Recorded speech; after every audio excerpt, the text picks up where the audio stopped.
Oh my God, I love it. Everyone's jumping in, helping my cause at the end of the day, and I'll explain why. But who's this guy? Rideshare Rumble? No, I don't know exactly who this guy is, but that's the channel, and it's called Rideshare Wars. Ladies and gentlemen, the only war we're in right now, or that I know that's taking place, is in Israel and Palestine, probably Lebanon, with the Hezbollah, Hamas on the one side, and Israel. That's in Israel in the middle. That's the only war I know of. That's the real war. But some people like to invent, this sensationalism, rideshare wars going on. Let's just play a little clip of this dude. Hot facts of Robert Reese, people. Hot facts. We got a great one here on this one. We got something that happened. Battle of the Titans. Rideshare version. The Rideshare Professor and Uber Jeep AZ. Wow. Battle of the Titans. I don't think so. I don't think so. I am not a titan in the rideshare industry, I can tell you that. I'm not a titan in the YouTube industry. I don't think you can go and call yourself a titan with 70,000. Maybe, people have 5-10 million subscribers. I think those would be considered titans in this industry. A titan of rideshare, I don't know, maybe the closest you could get to titan, maybe Uberman Randy or Harry Campbell. But I don't even consider myself somewhere in the middle there, because there are so many YouTubers worldwide that have way more subscribers, way more clout, right? And I think it's, at the end of the day, it's all how you use your channel, right? What do you want to achieve with your channel? What does this guy there that I just played, what does he want to achieve with his channel?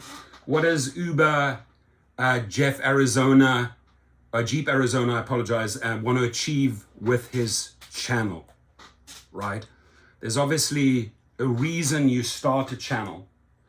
And I think, there's been a series of videos, kept a little bit quiet towards the end. In fact, I had almost a 90-minute meeting yesterday at 1 o'clock over in Century City with a couple of guys, 5 people, 2 of my partners present, 2 attorneys present, and 1 representative from Hammer and Star. It's an investigator that I know in LA that really does more sort of Hollywood type of investigations.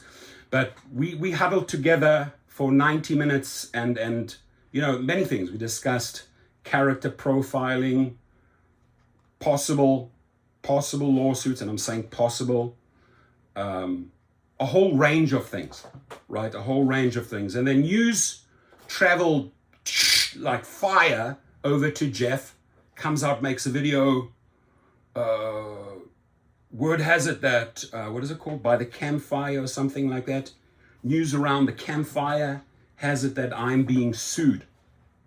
I want to rest assured, Jeff, I'm not suing anyone. Me personally, I don't know about my partners. I don't know about the paralegals and attorneys that are involved in LLCs or firms with me. I don't know about them, right? But what I do know, and I want to share with my audience, and really what I've learned, from being in YouTube and doing business. I said doing real business, I'd say since the age of 25. You can't say real business delivering newspapers at age of 11 at 4 a.m. in the morning and 2:30 after school. You can't call that real business. I don't think you can call DJing or having a mobile disco a real business, but you learn, right? But when I use the word character profiling, there's another word, character assassination. I will not allow myself to be character assassinated on YouTube.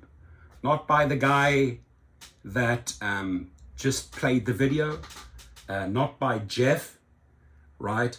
And Jeff, when you say that news travels fast, or news around the campfire, I think I really just need this opportunity here, this last final video, to be very direct and honest with you, right? How I feel, what I maybe want to do about this whole scenario. You know, maybe one just says, okay, you just let it all go by. I'm fine with letting all go by. You just get rid of the videos. I get rid of my videos. We carry on. Best of luck, right? Or one continues, and one continues the damage, the defamation, the slander, and the most scary part about that, right, about these type of videos. And I noticed in this very final one a few minutes ago, on go the lights, freedom of speech, the Constitution, 100%. You can go out there and say what you want. You know, you can call a guy a motherfucker. I think that was said a few thousand times. You can call a guy a monkey face. You can call me a monkey face, right? I don't know how people would take it if I called you the equivalent of that word. I'm not going to use it, right? If I use that against you, I think it would be rather racist if I use that word. So I'm not going to use that word. I'm not going to use that language. Do I cuss? Absolutely, I fucking cuss like a sailor sometime, right? But I was not, ladies and gentlemen. Might be a short video, might be a long video. I don't know. I've been instructed to shut up, but I cannot shut up about this, right? Because this attacks my character. To be called a scammer after, working and hustling for 45 years, grinding it, sometimes 20, 25 hours, 20, 24 hours a day, sometimes more than 24 hours. You go over. Anybody know that feeling when you've actually worked more than 24 hours straight? So I know deep down I'm a hard worker. Geez, like I have 5 teenagers, I have a wife, I have 2, one at Berkeley, one going to Rice. This shit ain't cheap, man. You got to work your ass off if you want to give your kids a good education. Now here, I brought up a word, kids. I'm going to say this, I'm going to make this as crystal clear as I can. Did I call Jeff a bad dad? No, I actually, in the 4-hour live feed, I found out he's a brilliant dad. He's a great dad, right? I said the verbiage, right, is definitely not a role model. Like that motherfucker, you motherfucker, your monkey face. I don't think that is being a role model for kids, because if a kid comes across our video, and we can say, oh, not made available to kids, this video, because there's a section there that you have to click off on YouTube, but kids find these videos. And I don't want a 7 or 8-year-old marching into school, yo motherfucker, where did you get that word from, says the teacher, says to Johnny. Oh, I heard it on that channel. So that's all I'm saying. I am not, if it came across that I'm attacking you as a dad, I sincerely here online right now apologize to you. I am not calling you a bad dad. How can I call you a bad dad if you go out there and explain the role of your children, how you grew your channel? He encouraged you to do it. You built the computer together. You know, he does Twitch and all these other things. He comes from the techie world. You talk about Montessori. Some of my private clients together, they have a few Montessoris. I've been to those schools. I've been in the classes, listened to how they teach at Montessori. I have made 300 videos for the Carden Academy, which is the exact equivalent of Montessori, right? They have the same teaching style, small groups, etc., hands-on. I'll send you those videos, Jeff. So my alignment with Jeff, I sincerely hope I'm perceived by my family and my kids as a good father. And I have no doubt, and I'm saying this straight to Jeff, you're a good dad, right? And he's a hard worker, right? He laid his floors. The things I can relate to, right? He laid his hardwood floors with his kid. He was in the welding shop. He loves cars. He loves bikes. He loves off-roading. Guess what? Except for welding, I like watching welding. I could not fucking weld for my life. I would love to learn it. Maybe he can teach me. But all of those things, absolutely. You know, when I have a lot of real estate and commercial real estate. The one thing I enjoy most are 3 Mexican families that I employ. Fix and flip. They take care of my commercial buildings, my real estate, building Airbnbs right across the road from me right now. What do I learn from them? drywalling, laying hardwood floors, tiling, roofing, cabinetry, electrics I stay away from, afraid, right? So I can relate to the man. Cars. Geez, I mean, I have a car collection of about 20 classics that I rent out to movies. I have over, 50 SUVs that I have on the Uber platform, some in conjunction with other partners, not even in the state, in other states, times $550 a week. How much is that? Quick math, right? 27 grand on fleet income a week. And I asked you, Jeff, why do I do Uber or why do I do YouTube? Do you think that I have to scam someone out of $69? Right? You said 85. You said you think that I'm creating a private chauffeur course. And this is where you're backpedaling in your last. You said, oh no, I'm not calling you a scammer. I'm telling the audience what these people said. They said you are a scammer. I have you on recording in yesterday's meeting with these 5 people, flat out. I'm not even the legal expert. You famed, you defamed, you slandered, you're up for liable, at least with them, right? You from your mouth called this individual. It was a complete character assassination. It was complete verbal diarrhea in my eyes when you went off and you really got yourself pumped up about the scamming. And you said I was too afraid to explain myself. I'm not too afraid. I'm right here. I've been told to shut up, but I'm not going to shut up, right? And I very well remember, and I'm bringing this in here, right? Because the one thing I take very serious, Jeff, and we're going to talk about a few things here, are threats. Now, Jeff has never, ever threatened me directly to the face. Make no physical threats. So, nor has the other guys made no threats. They're out there doing their channel and they're teaching people strategies, right?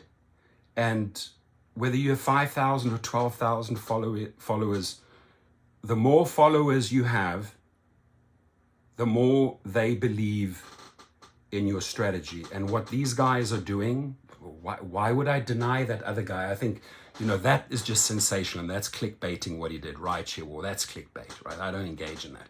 But his other content, I'm pretty damn sure it's good, right? And Jeff's content is good. We went through all the videos yesterday, right? Even right down to the number plates on the BMW. That's how detailed we looked at all of these videos, right?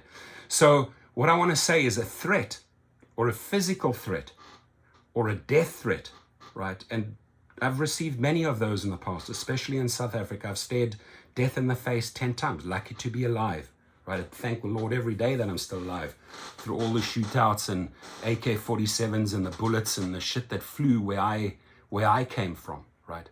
Now, I'm not South African by birth. I grew up there. I grew up in Europe. I studied in Europe, but I'm born American. I'm from Washington, D.C. I understand what freedom of speech is, right? And you're entitled to call me what you want. I get rather offended if someone calls me a monkey face, because I think any African American man or woman, if I called them the equivalent, wouldn't be cool. Wouldn't be cool, right? But let's go to threats. If I can show a threat and someone's hiding in the dark behind some name, right? YouTube. No name, because they're too afraid. Like they make the threat from the dark. They make the threat from the shadows. They're afraid to come out into the light and say, here I am, right? Here I am, right? I'm in front of you and I'm threatening you, right? And like when you're in a real war and the gun is held against your head or you're being held hostage, right? Then you can see the person. Maybe they're hiding behind a mask. I don't know. But to that individual, if you feel empowered by Jeff's videos, right? And there's going to be a certain posse and there's going to be a certain stirring pot of emotions, right? It's like a big stirring pot. Let's stir up the emotions. I'm going to try and detach from those emotions. I'd rather go out and have other experts handle that, right? But a threat can be taken, if linked to Jeff, can be taken directly to YouTube. And if you can prove it, look at January the 6th, right? everyone knows what happened on the January 6th. Somebody came out, made a lot of words, and then there was a following, and a lot of people got arrested. They're in jail for 6 years, 10 years, 15 years, right? And even the main guy that called for the movement, I don't care where you stand in politics, right? I'm right in the middle of politics. I'm not right, and I'm not far left either, right? I'm sort of in the middle there because I'm disappointed by both sides, but not going to politics. That individual who called upon those people, right? Or Jeff who called upon those people, and then they felt empowered. Oh, he's a scammer, he's a scammer, he's a scammer. Do you realize how much shit you get yourself into if proven guilty? Now, the man on January the 6th has not been proven guilty yet, right? He has lots of charges against him, lots, I think over 90, but he's not proven guilty. The other people that were fast-tracked by the CIA and the FBI, many are already in prison. What is the rideshare professor trying to say here, right? What I'm trying to say is, if you latch onto someone, right, make 100% sure that whatever you want to put out there on social media, you have all your bases covered, including the gentleman that I showed the video, right? Because the one thing, again, I'm not an attorney, but I know enough about the law. So if you go in as a plaintiff and you attach does 1 to 50 or 1 to 100, you can attach all those other people as defendants, right? You don't have to just sue one person. You can sue multiple parties, multiple companies, multiple corporations, multiple LLCs all at the same time, you know, because you, want to get a big monetary or you want to get punitive damages or whatever the case may be. Take a sip of my coffee. I don't appreciate threats. I don't appreciate that the fact that a threat is more or less linked. And I use my words carefully here to Jeff, because Jeff never threatened me. He wouldn't. He has a family to protect. His YouTube channel is taking off, but his YouTube channel can stop like that. Could be shut down if you can show a threat linked to a channel. Freedom of speech, you'll never shut anyone down. And how this all started, this rideshare war, is that my team flagged or deleted, whatever, 2 messages in my channel. Because there was a little bit of chatter weeks before. I spoke to a few people. By the way, it was not Pedro San Diego, and it was not Sergio, as the conspiracy theorists think it was.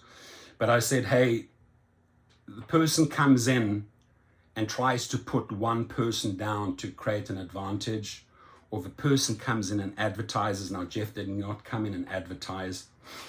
You have the permission to get rid of haters, trollers, racists, advertisers, the Instagram scams. The Instagram scam, by the way, they want to charge you $150 or $200. They'll hack into your account and immediately reactivate it. Biggest scam out there. Then my team has the instructions to clean up. So 2 of Jeff's messages got caught in that web, in that spider web, and they flagged him. Now, being in YouTube, I've had a couple of copyright claims against me. I've had a copyright claim when I went to the Taylor Swift concert, because I was filming and realized, oh shit, I got playing the music, thought it was all fine and cool. Boom! First copyright. If you get 3 copyrights in 90 days, channel shut down. You have 90 days to not get a second and third one, and the first one gets clear. It means you go back to 0, no copyrights, right?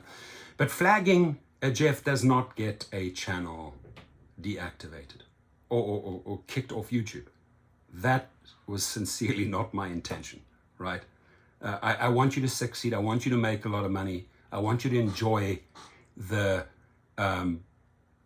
time with your family. I want you to go out there and buy another BMW and another Jeep and another bike, because you enjoy that. So I want you to do that. So that is not what I'm trying to achieve by flagging 2. But the response video, and I call it the first missiles, right? Let's say, like, for example, the people that attacked Israel fired off a few thousand rockets. The Hamas was an attack. What did Israel do about it? They were shocked. They didn't receive the intelligence, you know, from the Egyptians or from the Americans. Apparently some people had this intel that something big was happening, and then they fight back in their style, right? It's called war. It's not a cool thing. Me personally, I've seen countless dead people being killed right in front of my eyes, people being stabbed, people being shot, people being machine gunned down. Not a cool thing. Still have PTSD from that to this very day, after being in the army for 2.5 years. It's not fun. That is barbarian, brutalism, whatever you want to call it, to the max. Brutal, sick individuals that did that. Go in and slay children, slay mothers, take people hostage. The world doesn't need that. And by the way, I stand 100% behind Israel to take care of Hamas. And I'm not anti-Muslim, not at all. I have so many Muslim friends, good people. I've helped so many Muslim people start their own fleets, limousine services, help them get reactivated, right? No, I have a fundamental problem with the way the Arab-Israeli conflict has been handled for decades, right? All my clients, most of my clients are Jewish. Good people, good friends. Muslims, good people, good friends. The problem there is smaller terrorism fractions, right? Little fractions that get empowered. Just like we're sort of playing out here. People get empowered. I'm going to stick up for my homie. I'm going to make a video. I'm going to amplify the scam. You're complicit, dude. The moment you start, every single comment along those lines, every racist comment. Now, racism, unfortunately, you're not going to sue someone over racism. But when people go out and deliberately amplify and deliberately assassinate a character, I have a problem with that, right? I have a big problem with that. And all I can say is to the African American, even the African community overseas, I think I've traveled to every African country on the African continent, maybe with the exception of 2 or 3, right? I just want to explain to you briefly where I come from. This guy here, this is a African American senator, retired after 27 years. This is the closest to what I call my dad, my father, right? I lost my dad at 49. Rodney Ellis has been there for me since a kid, since he met me on safari in a Jeep back in Africa. We've been friends, and I've met presidents and dignitaries and senators and congressmen and everything through this man, right? If I am a racist, pose that question to Rodney, right? Pose that question to Rodney. Is Torsten Kunert a racist? Right, so I want to rest assured all African-American supporters, followers, amplifiers of Jeff that think like, oh, this fucking South African white guy. I would challenge many African-Americans to show me that they've done more for Africans than this guy here. Ask him. He introduced me at a fundraiser in Santa Monica, about 200 people, right? Kanye West management team is way back at the Lowe's Hotel. Martin Luther King's kids, everyone there. It was like an African meeting, non-profit where they were raising money, big money. Rodney, you got to be there at this event. Calls me up. Rodney, I'll get there at 9:30. I'm finishing up a meeting, but I'm going to be there. I walk into a room where he's the head, the speaker. And Rodney introduces me and says, this here is my African brother. People are like, what? Who is this white guy? What's going on here? Do you know how many business cards and new friends I made after that dinner, after that fundraiser? Because it was, in a few words, Rodney described what we did in Africa. We brought 5 million books across. America reads, Africa reads. We built 40 libraries out of containers, 40-foot shipping containers, because these kids were in burnt down school buses, sitting outside in the sand doing their classrooms. They didn't have examination pads. They didn't have chalk for the drawing boards. They didn't have books. And a bunch of very, very wealthy Houstonians from Texas, oil people, combined with a couple of leaders, combined with Nelson Mandela's family. I was right in the middle, the liaison back and forth between Africa and the United States, meeting all these people, making sure that these libraries were built, making sure that these kids had education materials, books, chalk, right? Bringing value to their lives. Not just 1,000, but thousands upon thousands upon thousands upon thousands of kids, right? Final highlight, satellite link up between Bill Clinton's school in Little Rock, Arkansas, Nelson Mandela's little elementary school in Ginshu, linked them up via satellite, bunch of little African kids here saying thank you to the kids in the United States for all the donations and the help. Ask this man about my track record over 26 years if I'm a racist, Jeff, or Jeff's followers. You can call him up, right? And I remember the man who was behind me when I went through a 6-year divorce and, against my ex-wife, who now I'm very good friends with. I know who stood by my side and came in and spoke about my character to the judge. Thank you. I'll never forget that. I'll never, ever forget all the good years. And we'll be friends till we die. He'll be my dad till we die, till I die, till we die. So that being that. Now, I want to clear up a couple of the falsehoods, Jeff, because you said I was too afraid to explain, right? Jeff said, a few things that Jeff said. My private chauffeur course was a complete scam. Can't back on that, right? It's out there, it's out everywhere.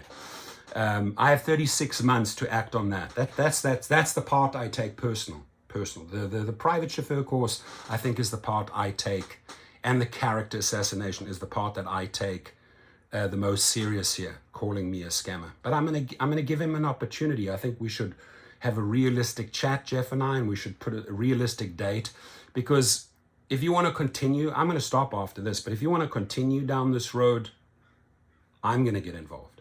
And I have 36 months, statute of limitations in California to act, right? The private chauffeur course, I want to clear that up for you. My clientele, they all speak for themselves, right?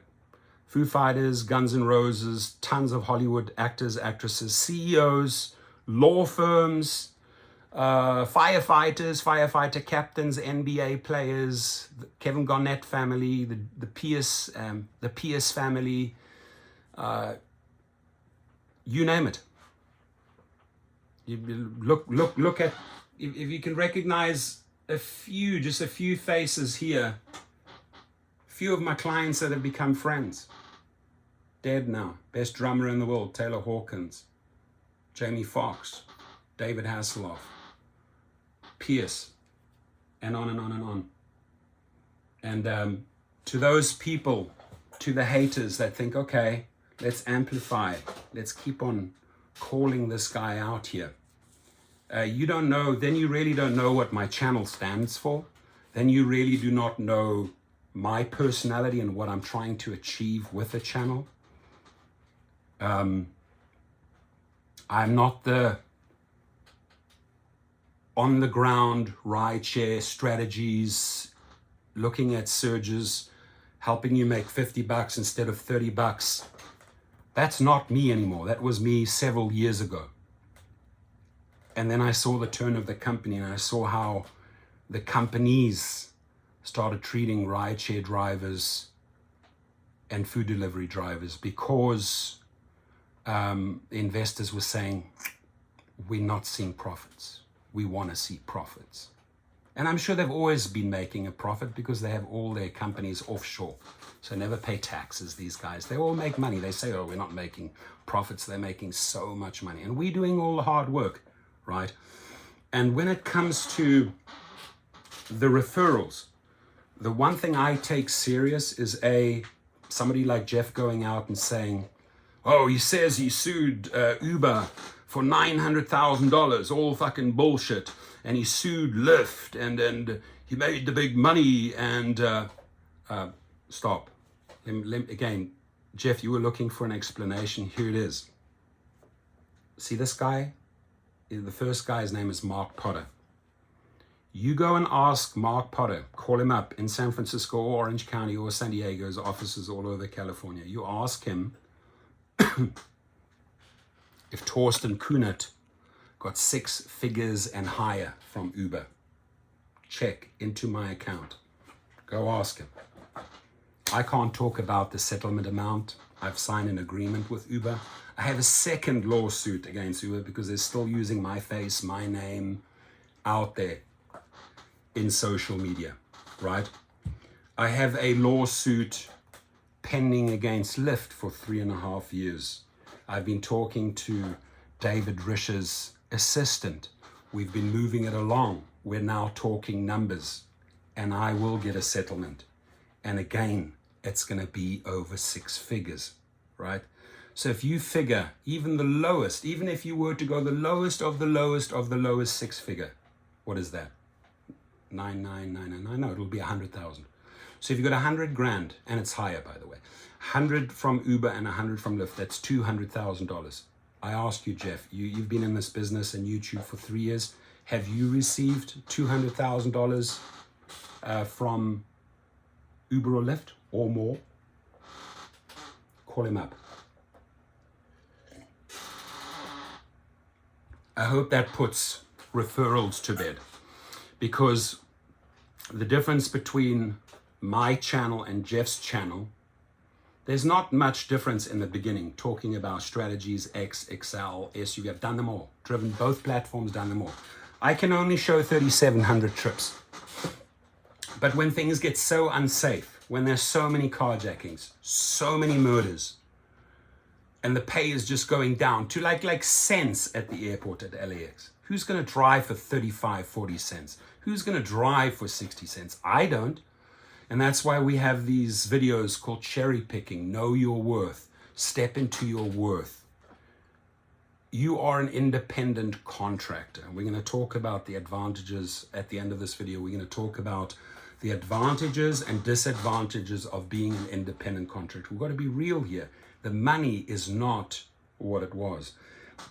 And if Jeff or the other guy, the rideshare war guy, if they are making good money on Dashing or Uber, I'm happy for them. And the other thing I'm happy for is that they're teaching a solid formula to their base, to their subscribers. I could not teach that formula. And my channel is not about that. My channel is about business, right? If you look at rideshare as a whole, if you look at food delivery as a whole, what other verticals can I set up? In rideshare, for example, you can start a fleet. Even if you just a one-man show, you can grow it. I teach that in my course. I have people that have 150 vehicles. Make me look like a little small potato, right?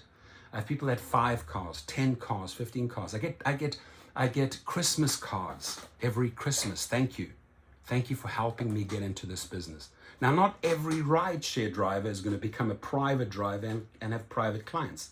My private clients, 350 today, 350 people. Where did they all come from? Where did they all start out? From Uber and Lyft, right? Because I was looking at a couple of fleet owners, right? One of them does LLCs nationwide. And I'm like, wow, those numbers are great. Where on earth do you get a return on investment in 15 months, right? With an Uber car on Uber fleet, whether it's 1, 5, 10, 20, 100. Where on earth do you get a return on investment, investing into the car, setting up the paperwork, setting up all the insurance, etc.? Where on earth has that investment paid itself back in 15 months? An Uber fleet. No apartment, no commercial building that I own would ever, can ever give me that return. Never. So that's what I teach, because people say, how do you get involved in Uber fleet? Like, how do I start my own enterprise? Or how do I start my own Turo? How do I become like an Avis? Hopefully not a Hertz, because I don't like Hertz. But I teach that. And what, Jeff, you need to understand, it's not a scam. It's 300 minutes. There's 22 topics, right? It's what I'm proud of. It's 10 years of hard work. Scammers go out, try and hit someone up for 10 grand, 100 grand, million grand, invest here. That's not me, Jeff, right? I'm not the guy you refer to, the guy in the leather jacket who sells smokes to children after school. When I grew up at school, right? I grew up in South Africa and Europe at school. I didn't see any of those people selling cigarettes to kids, right? You call them the cool kids. With us, it was school children, right? The few cool kids had different cars because they were out there hustling, buying cars and motorbikes. That's what I did, and I'm sure Jeff did as well, because he loves cars, he loves bikes. But the character assassination, the missiles you fired after I flagged 2 of your messages, I didn't come out there and make the first fucking attack. I wasn't the guy, I wasn't the Hamas guy firing off all the missiles. Now you're expecting me to defend myself? No, I never defend. Never. I explain or I go on the offense. I learned that from rugby, right?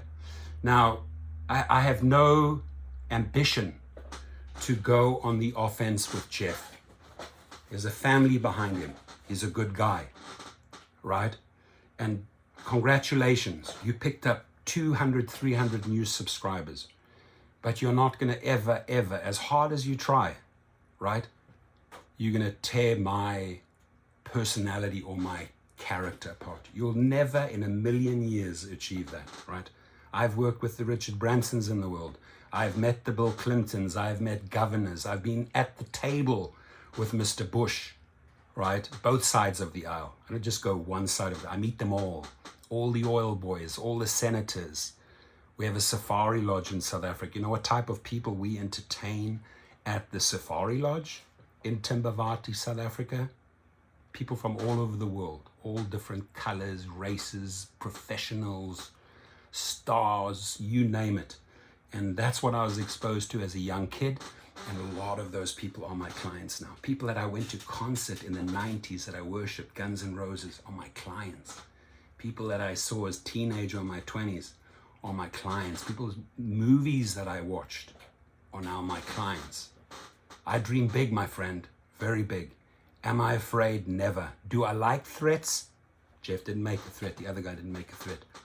But someone in the dark shadows made a threat. And once you get behind the name, that's pretty easy to find out. You go to Google or YouTube, you'll get the name of that individual, right? I pay individuals to get names, addresses, everything. I get all the dirty laundry. One YouTuber, no name mentioned, man, did I get the dirty laundry. Shit that you do not want to see on the internet, I get. That comes from really working in the South African Defence Force, intelligence, and in funds and institutions, marketing and the SADF. Taught me a lot as a little 18, 19, 20-year-old, right? I'm old school. I'm street smart, dude. I have a degree or 2. I don't claim to be a fucking know-it-all. No. In the YouTube world, I can tell you right now, I'm small potatoes, right? If you want to head up the big bucks, if you want to attack the big guys and get a lot of subscribers, go after the the 5 million subscribers and start attacking their channel and see what they do. Now, as for the people that I had a meeting with yesterday, Jeff, I can't decide if I want to get involved with them. I think not. I don't think I have to get involved. What they do, they will do. Right? Now, what are a few other things that I may want to talk about? I think I covered a lot here. Oh, let's go on to a big one. Because this, I noticed in your last video, a lot of backpedaling. Oh, I never said that. Freedom of speech, freedom of speech. I never said that. I never accused him of being a scammer. That person accused him of being a scammer. And it's called deactivations. And hopefully, you know, there's a percentage that gets reactivated. But man, you got to battle to get reactivated if you're up against Uber, Lyft, DoorDash, Shipped, Instacart. They all handle it a little differently. What I figured out over the years is that I know all the gig companies, I know their law firms, some of the names I know personally, some of them I've spoken to, and they all work a little differently, right? What I do know is that, and this is important to address this, because this is, again, it's just pulling stuff out of thin air. I call it verbal diarrhea that can get you into a lot of shit. Excuse me, no pun. But go back to Jeff's last video. Oh, he knows all these attorneys. He must be in so many legal troubles. He must be in so many legal troubles. Jeff, because you know a lot of law firms, because you work with a lot of law firms, Jeff, I'm asking you, does that mean you are in a lot of legal troubles? Yes or no? Answer me. Exactly. Right? You know the answer to that. If I work with attorneys for misclassification in Boston for the Massachusetts driver, it's because they have big cases going, class actions, and I send a lot of drivers there and they get paid. California, misclassifications. Because they are protected under the agreements, let me use their first names, not their last name. Robert, $85,000 check. Thank you, Torsten Kunert. Javier, $35,000 check. Thank you, Torsten Kunert. And maybe the smaller checks right down to $2,500. Tons of $20,000 checks, tons of $10,000 checks, tons of $5,000 checks, handful of $2,500 checks, right? What you quickly jump to conclusions is because you found a couple of guys, call it 15, 20 at max, 30 people out of maybe 2,800, 2,900 cases, reactivation cases. And by the way, I'm the liaison. I get on the phone or I look at the email and I said, where's this driver coming from? I ask a question. Have you been accused of sexual harassment before? Do you have other violations and warnings against you? Yes, no. Be honest with me, because I have to package it up, take your statement and your information, it's called a worksheet, and I have to take it over to the paralegal and to the legal side and see, does this driver have a shot? Can they get reactivated? Can they possibly make money? So my goal as an individual, maybe for the 10, 15 bucks that I get out of this, right, out of the $69, am I running a scam for $10 to $15? Ask yourself. Really? Really? You know, where I've made some decent money, I'm going to bounce back to that one, is on the private chauffeur course, because I've sold probably just over 3,000 units at $69 each. That's over 200 grand. Not bad, right? For a few years, taking 10 years of know-how, putting it into a package, paying people, you know, just like your son helped you put your computer or whatever together, pay people to get me onto Teachable. Go and check it out. I hope to see Jeff on Teachable, because according to Jeff, a course is a scam, right? So what you're basically saying, if you go and look at teachable.com, multi-billion-dollar company, right? Every course on there, according to Jeff, should be a scam, right? No, people take the know-how, whether they are a chef, whether they are a professional notary or a home stager or whatever. They package it up and they make it a course. Maybe they charge $9.95. Maybe they charge $1,995. Maybe they charge $69. Food for thought, right, Jeff? I would love to see some of Jeff's courses on teachable.com, right? I know that Harry Campbell has a couple of courses. He charges $99. He's more expensive than I am, right? And maybe he can justify the $99 value, and maybe mine's only worth $69, right? But we are not running scams. And where you are backpedaling, where I noticed your first weakness yesterday was very interesting. Watching all your videos on a big screen, dealing with experts, right? Dealing like, how do you get to this guy? How do you get his address? How do you find out what companies he has registered, right? What does he have out there? Who does he know? Who is he affiliated with? Has he gone through a divorce? Has he been in family court? Does the ex-wife know something? These are the type of questions these people put out there, right? And the one thing is you made flat out defaming and slandering videos that other people jumped on and thought, oh, we're powerful now. And then they took it and they ran with it and they're complicit, right? They get bundled in as defendants if these people want to act. Now, Torsten Kuhnert, I can tell you right here, Jeff, I think you and I need to talk, right? And I have plenty of time. I have 36 months to act. But the one thing, you can try and slaughter the deactivation course. A driver can go out, they can drive down to the hub, spend an hour going to a hub. Some of these people have to drive an hour and a half, 90 minutes to a hub. You then go and battle it out with some representative at the hub who doesn't see eye to eye to you. You're trying to explain why you need to be reactivated. You leave rather frustrated. They'll say, oh, thank you for filing the appeal. We'll let you know what the specialized team says. You never hear back from them, right? Because they're protecting themselves legally. They don't have any lawsuit or any small claims or any arbitration against them. So they don't fucking care. They don't care. Go. And you drive 90 minutes back. Well, 90 minutes there, 90 minutes back, plus your hour that you spent there is, go ahead, go and spend the gas on your time. You've already lost over $120, right? Or you put an email in, you fill out a worksheet, you give a tight statement, gets packaged up, goes to a paralegal, draft the papers, goes off to the gig company, Instacart, or goes to 1515 3rd Street, the legal offices, right? And even the driver, if you have a really forward-thinking driver that really wants his account back and knows he's clean, and doesn't have any history or violations or warnings, is going to say, I am going to fight myself, just as a driver, fight for the account back. How do you go about that? Right? I would ask Jeff, how would you go if Jeff had to lose his Lux platform, I don't know, with a BMW, tomorrow, whatever categories they put you in, how would you go back and fight for that account? Jeff? So, should you go online, check, maybe you'd write the legal department your own letter, maybe you give them a deadline.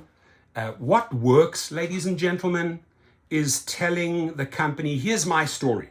I didn't drink, I didn't smoke, I'm clean, or I'm a Muslim, I don't drink, I don't smoke, or do anything. Like, give your statement, your accurate statement. I didn't drive recklessly, I wasn't speeding over 95, I didn't touch that girl, I have the dash cam footage to prove it. I want to be reactivated within 2 weeks, 3 weeks. If not, I am going to go for all the lost earnings that you are costing me. And then it's collection time. Damn, does this channel love putting money into drivers' pockets, right? I don't care if it's $2,500. The other day, I showed you on October the 8th, the guy got $2,500. That, to me, my friends, is $2,500 you didn't have before, right? Mark Potter, ask him. $20 million in settlements. Uber. Check. Damn, does the law firm, they get a lot out of that, right? 30-40% of the 20 mil. Balance goes to the drivers. 80% of those referrals, and this is where I'm going to go back and tell Jeff, you know why I know so many attorneys? Because they love me. I make the money. 80% 80% of that $20 million paid out to drivers. Here, I had my own page. Companies would make me their own page. So you know why I know all these attorneys? It's not because I'm in legal troubles, Jeff. It's because I know how to work with them. Letters, phoning, talking. You know how many people that got into accidents that I have referred and that legal rideshare has represented and gotten money for? That's what I'm proud of. That's what my channel is. Can I show you strategies on the ground right now in Phoenix, Arizona, in Scottsdale, in Glendale, in Peoria? No, I can't. I know all those areas because I have real estate in Scottsdale. I can't. I don't know that turf when it comes to Uber and Lyft. That's why you go to Uber Jeep Arizona. That's why you go to the other guy, right? So, but what I can help you with, if you have some legal problems, or if as a woman you've been sexually harassed by a rider, or if I need to get involved with you and help you in the media, I know how to package it up. I've been on the media so many times with drivers exposing Uber and Lyft and getting them the money. The guy that Snoop Dogg attacked on social media, who's the first guy he called? Me. He called me. I put him together with the attorneys, right? So in that department, I know how to make them money. I know how to make money, and I know how to make the drivers money. Win, win, win. Furthermore, I just need to clarify this with lawsuits, because Jeff says, oh, he must be entangled in all of these lawsuits. He knows all these attorneys. The only cases you can look up, and you can go to all the legal databases in the entire country and overseas, and everything's public, right? Would be Torsten Kunert versus McDonald's, the Food Inc., whatever they're called. McDonald's, yeah, the burger company.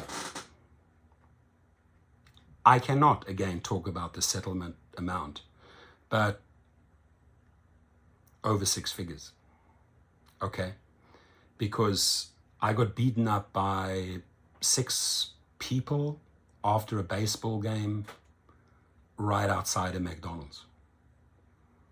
And it got bloody. I had a lot of blood.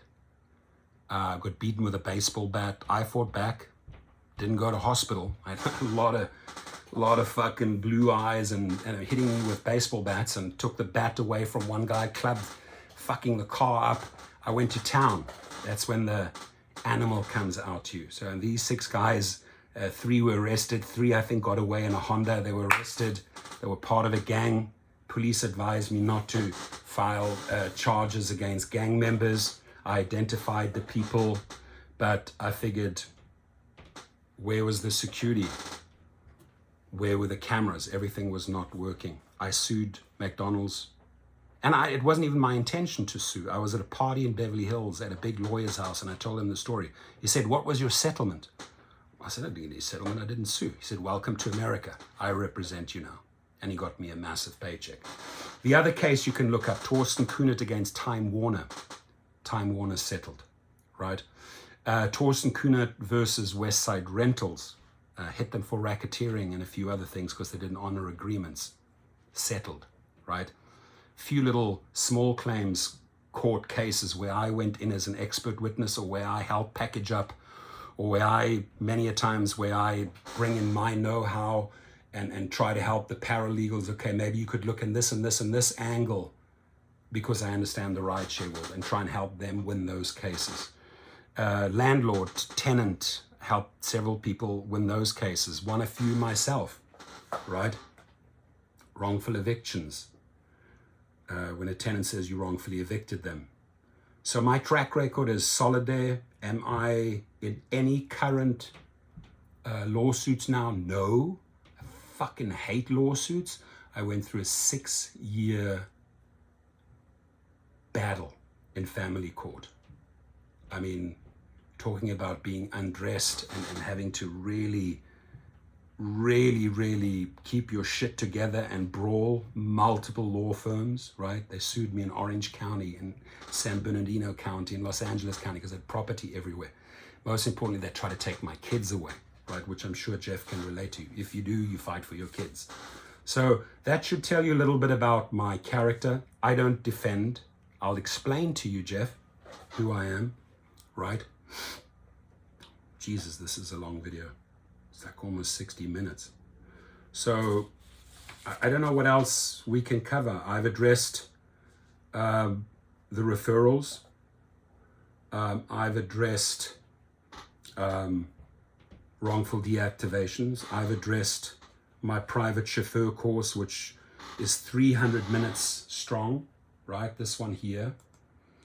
And that's purely because, and I'm going to give this a shout out because I want people to go in this direction. I want people to be on Uber and Lyft and set up their own company, Plan C, and start slowly, organically building private clients. I show you how to get these clients, nurture these clients, keep these clients, how to charge them, how to advertise, how to get referrals, etc. It's all you can look at it underneath.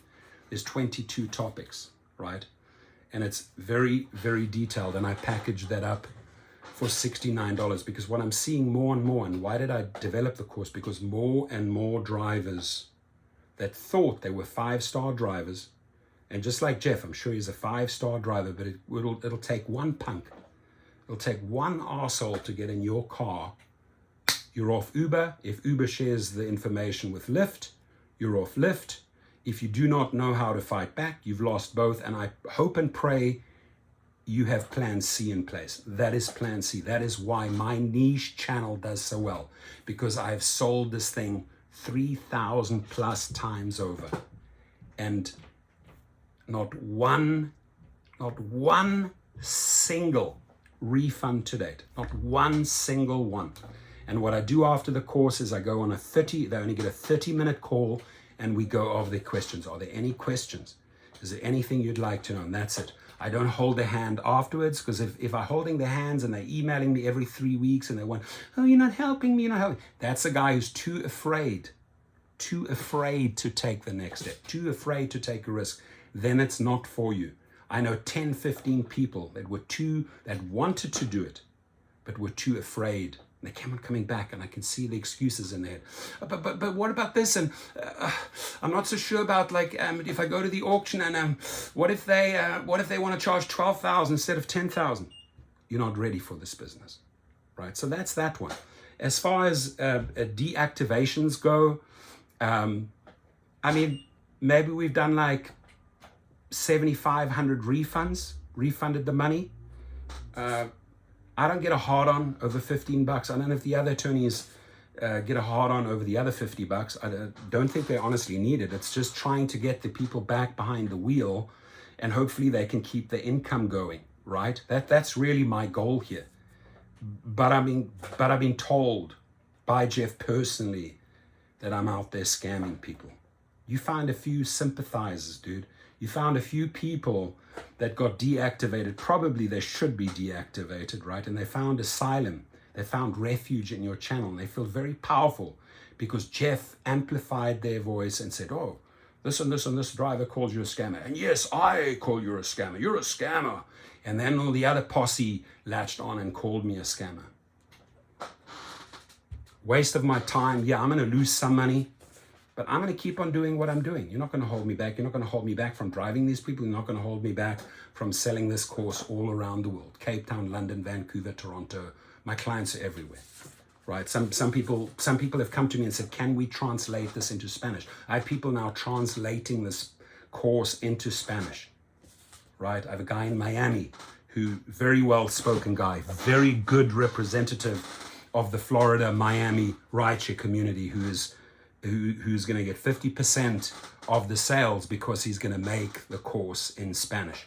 So he's going to get 50% of $69. For every one he sells, he gets $35. But he's taking the time to translate in a suit, and he showed me everything. He's got an awesome studio, very well-spoken Spanish guy, clean, pristine, awesome guy who has his own fleet, learned from me and said, Torsten, a Latin guy, said, Torsten, what I learned from you, I want to teach the Spanish community. I want to turn this into a Spanish course. Amen. I can't speak Spanish fluently. I can make this course in 5, 6 other languages that I speak. Maybe I will, right? But for now, English is doing me fine. It's doing great, Jeff. Doing fantastic. And Jeff, I'm going to make you a challenge. I want to see one of your courses because you've got everything that it takes. You got the sweetest mouth, right? Just when you make a course, leave the mofo out, right? Don't say, hey, you motherfuckers need to learn this course with motherfucking this, motherfucking that, and this motherfucking client and this motherfucking driver. I mean, you're trying to use a little bit of humor here, right? Let's lighten it up. But I hope to talk to Jeff. I really do. I feel like, and by the way, when I go out and make a video, a word of advice to anyone starting a channel, right? How many people have come to me and said, I want to start a channel. And I said, listen, how can I help you start the channel? Get your first video. Send me the first video. Let me look at it.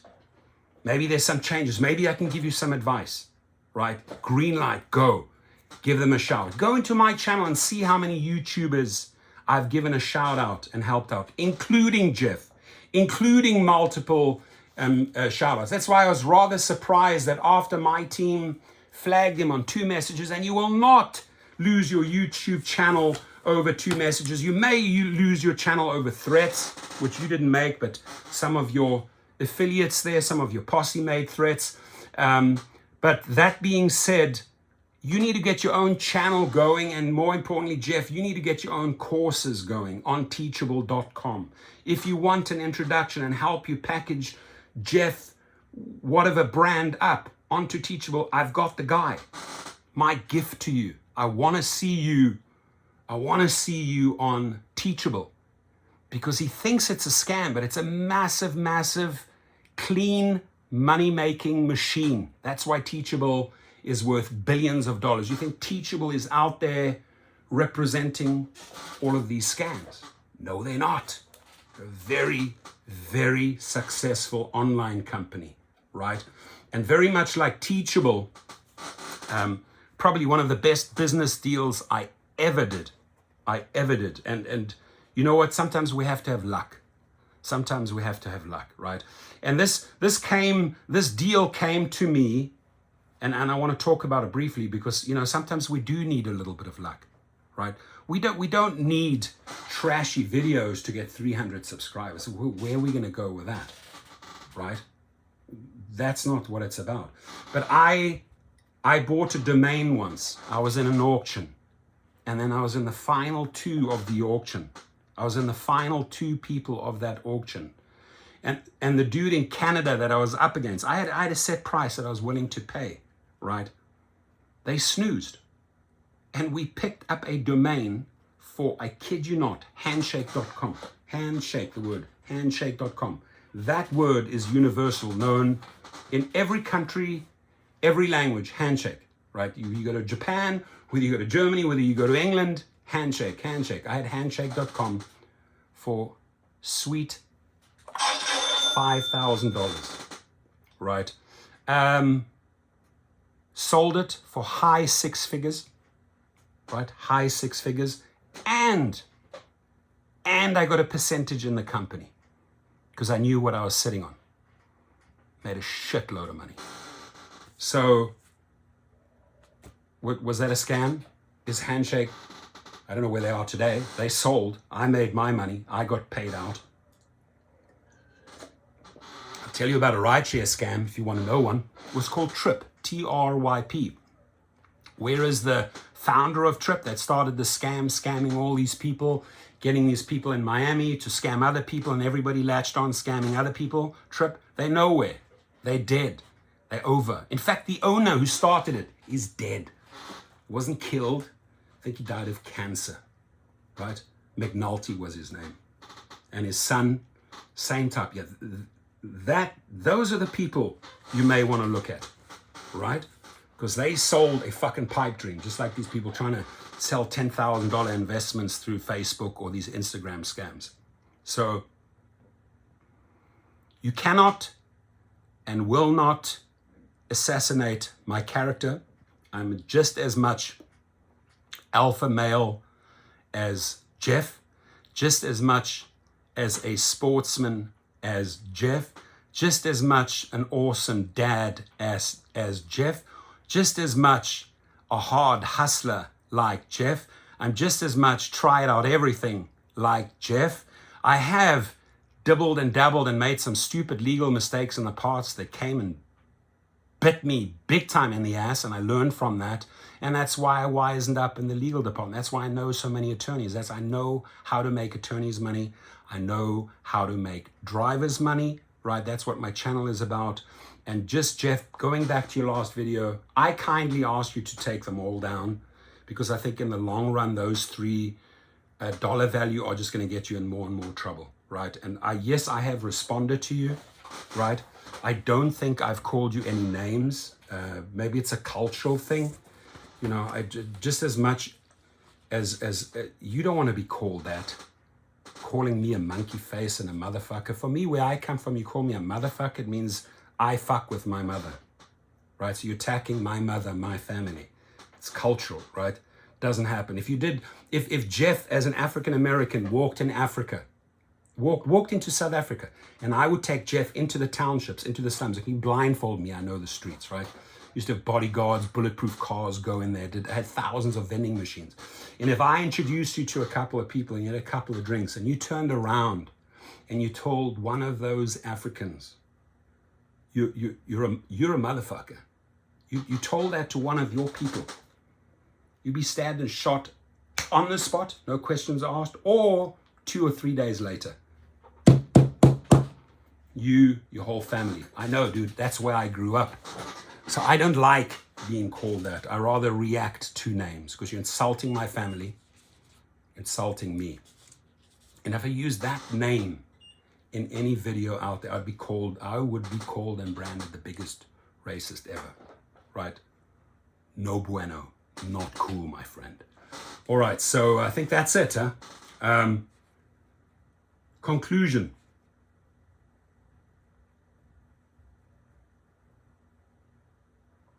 Conclusion. There's one section here. Psychology, you know, that sort of involved in the whole YouTube thing. I don't want to go into that. What I do want to address. Oh, by the way, there's one little thing. You know, we were talking about verticals in the rideshare business, or in the YouTube business. Verticals, different money making. You know, many people have set up Amazon stores. Many people have referral links, right? You'll see that. Like, I know a guy who makes really good money. Some like him, some don't like him. At one point, I liked him a lot, then I didn't like him, and now I like him again. Rideshare Hub, young guy, Dylan Hemrich, actually a nice guy. Actually a very nice guy. He's more for the younger audience. But he's really, really smart with all his links, right? There are all these links. GetUpside. Justin is driving is probably the best of them all, right? He's really the guy, the link guy that taught me everything. You got to sign up under Upside, under Dustin. Dustin is driving. I did that, right? So you get all your affiliate links, and maybe just a few words for people that want to start a channel. When you go to their channel, go and look underneath their videos in the description. How many links do they have? How many monetized links? How many of those links do you think are scams? Well, an Uber referral, if you can get a driver to sign up, doesn't matter where they are, you get paid. It's not a scam, right? You should be paid by the company. Lyft, referral. DoorDash, referral. Grubhub, referral link. Postmates, referral link. Upside Gas App, referral link. Trading platforms, Robinhood, referral links, right? Affiliate programs on Teachable with their courses, affiliate links, course links. You can make money. You can make money. You can make a lot of money. Now, you can also set up an Amazon store, right, with all rideshare products, whether it's a battery charger, whether it's little vacuum cleaner for the inside with cleaning materials. You could set that up and you get paid. If somebody buys on that link, you get paid by Amazon. You get credits. Like I always get these credits. I use those credits and I go shopping again on Amazon. I love that. I get credits on Upside. I actually do better on Costco, but I get credits on Upside once in a while. I'll use those credits, right? So, I mean, true rewards, do Uber and Lyft from the company offer you true rewards? No. Where you used to be able to make a boatload of money. Up to 2019 IPO was the referrals. I'd make anywhere between $150,000 to $350,000 a year. Why? Because I took the time, Jeff, to make 8,500 videos in 8 channels, all city videos with links, right? Money, residuals, right? All day long. Then they wiped out all the referrals. Then the big boys like Rideshare report, he was owed $1.7 million. I still have the screenshot. He sued, I sued for 900, I sued for 650, and finally, we're all getting paid. Finally, right? Because we're not letting go, and we are represented by the best attorneys ever. Best attorneys ever. People that are not going to settle for cents or sell out a driver for $500-600. I know the law firms that I do not want to work with, right? Because they don't pay the people. Now, when you build out that network of, let's say like I did 8,500 videos, and along comes a sponsor, my sponsorship packages, and I know Jeff is going to sell a lot of these down the line. There are other legitimate YouTubers. I know Harry Campbell makes a lot of money like this. But there's like Sergio. I'd love to see him fly solo, start his own channel, because he would make a boatload of money. He's got a lot of contacts. I know Uberman made a fortune like this. But you can package up, you get your traffic and your subscribers, so you get paid by YouTube, Google. That can be a lot of money, right? It can be a lot of money, right? Especially if you do like live feeds and people are donating $20, $100. I mean, it can get crazy. You can have hundreds and hundreds of dollars after a live feed. I think Jeff did a 4-hour live feed the other day. 80% of it was good. 20% of that live feed was bullshit. And he probably made, I don't know, maybe $70, $100. I don't know, I'm guessing. But when a sponsor comes to you and says, hey, I want to advertise Vantrue, or I want to advertise Display Ride, or I want to advertise legal services, or I want to advertise cars or EVs or whatever it is, right? Okay, what marketing budget do they have? Who do they want to reach? Blah, blah, blah. You get quickly, or and some fold. Some you get involved with, hoping that they become big. Like I'm pushing like freaking crazy, right? Fair trips out of Canada. I've recruited 35,000 drivers from them, and they still haven't taken off. If they take off, I have a big percentage in the company. I can make myself a lot of money, right? Or what was the other one? Buckle Up, right? The insurance company. I think they folded. Maybe they're still out there. You know, they come to you with an advertising budget and they say, can you do this, this, and this? Now, when you're presenting your packages to a company for advertising, sponsors is a thing. If anybody wants to know how to work with a sponsor, approach a sponsor, price it right with a sponsor. I learned this back in the day doing concerts and events and road shows. I had all the big sponsors: Coca-Cola, Red Bull, Absolute Vodka, Adidas, Fiat, Ford, or all the big advertisers were spending hundreds and hundreds and hundreds of thousands of dollars with me in my early 20s, right? I used to do these big raves, sometimes made $1.5–2 million a night after expenses, after paying the laser people, after paying the DJs, after paying the staging, the music, the lighting, the venue, the security. Big money. Those dance festivals and concerts are big money. You got to know. So if anybody wants to know how to learn with sponsors, come to me. We can have a conversation. I can help you. If Jeff wants to learn that, great. Go out, set up secondary, tertiary, other channels, load them up. There's 600 cities you can advertise with Uber. If Jeff wanted to grow his base from 5,000 to 15,000 within 1 year, I'll show you how. I'll show you at some point we hit saturation point, right? It doesn't grow anymore. It can only appeal to so many gig workers, right? But when you have these city videos, and I have 8,500, I can say to a sponsor, I am putting your link in, not just my channel, a few thousand, but I'm putting your link into, I'm elevating your message in 8,500 videos. Here's the proof. Here are the channels. Here's how many videos in each channel. Oh, wow. Now look at their reach. And the bigger the reach, the more money you demand from a sponsor.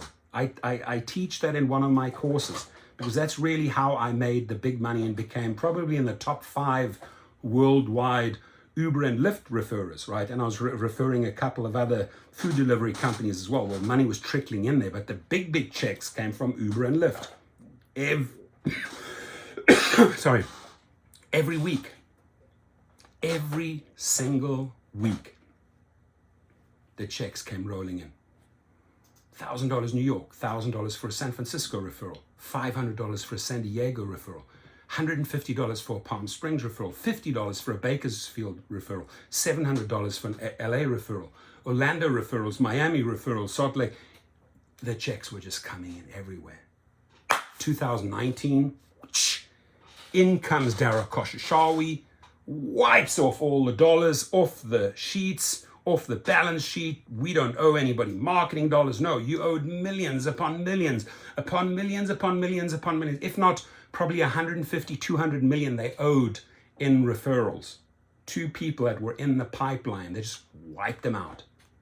Wiped them out, ladies and gentlemen.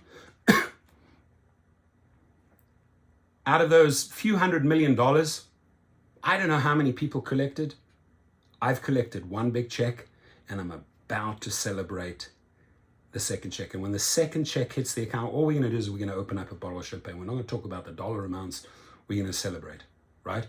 And when I hit 70,000, I'm just around the corner from 70,000 subscribers. We're going to pop another bottle of champagne, get a couple of glasses, and we're going to celebrate. And hopefully, Jeff, you will be behind the camera with me to celebrate, just like I'll gladly celebrate when you reach 10,000, right? Why don't we throw a 10,000 and a 70,000 celebration? I'll fly out to Arizona. I'm out there a lot. I know a lot of people in Arizona. I do a lot of business in Arizona. I'll come there or you come here. But him and I at least need to get along, because this Palestine-Israel war, it can escalate and escalate and escalate into something big and horrible, right? And big and horrible is when these people come and serve papers at your door for a few $100,000 and your life changes. Either you've got the money to defend yourself and you've got everything on your side, all the facts, or not. I am not going to do that, Jeff. I'm going to ask you to take the videos down. I am giving you right here. I know you're not going to like this. I'm going to give you a cease and desist from making further videos verbally right now. And I request you take the videos down. You take them down. I'll take them down, right? And I'm sure you're going to have a backup. So if I didn't honor my side of the agreement, you can re-upload them, right? But I'll promise you, I'll have a follow-up meeting with the people that I sat down with yesterday. And I said, listen, shake hands, have a call, have a drink, right? Hopefully I have a little bit left here. We'll have a drink together, just like I managed to do with a Simple Drive and with a couple of other people. You'll always bang heads. You'll always bang heads. But on that long journey, 3 years becomes 5 years, becomes 10 years. You're going to learn so much. You're going to make so much money. You're going to have so much fun. And I just hope that every YouTuber that starts a channel has a vision.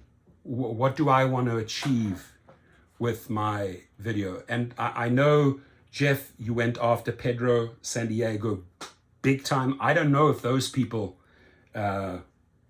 I don't think you actually came out and called Pedro a scammer. You called me a scammer. I don't think you came out and called Sergio a scammer, but you surely took big shots at them, right? I would not start wars with those individuals.